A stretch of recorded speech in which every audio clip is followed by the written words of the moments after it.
Lackluster Channel. On February 27th of 2022, Gian Barreto left his home to enjoy a ride on his motorcycle. During his excursion, Barreto stopped at a Wawa gas station to top off. About a minute after arriving, several officers close in on the man, the first one surprising him by tackling him over his bike. Other deputies jump in, and eventually, perhaps one of the lowest IQ officers in world history who was not involved in the actual struggle, standing off to the side, fired his taser at Mr. Barreto. The sparks immediately ignite the gas fumes from the now knocked over bike, causing an explosion that burned several officers and Mr. Barreto. The Osceola County Sheriff's Office claims that they received a call reporting a group of bikers pointing guns at people while attending a motorbike enthusiast event. They claim that this botched arrest was linked to Mr. Barreto's attendance of the event, but after 3 months, they have yet to present any evidence that he was even a part of it. Mr. Barreto has also never owned a gun.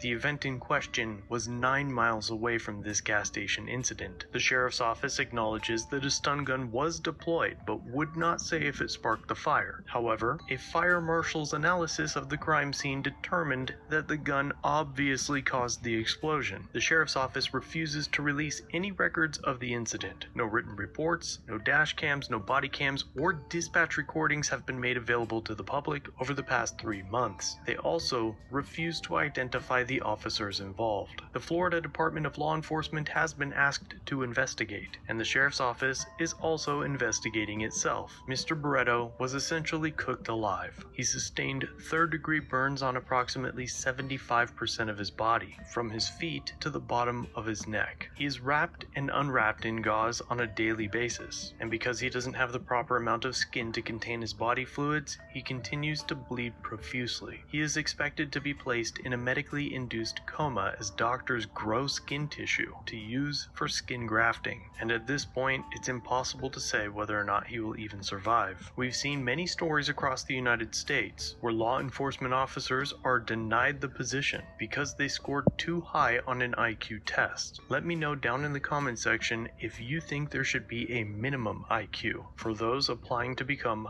law enforcement officers. Before I let you go, I would also like to point out that deputies appear to almost hit this family while they speed through the gas station for a man who had done nothing wrong. This father should also receive some sort of medal for getting his kids the heck out of there as fast as he did. This incident will likely have plenty of updates in the future, and as they become available, I will bring them to you. As always, thanks for watching. If you have a video you'd like to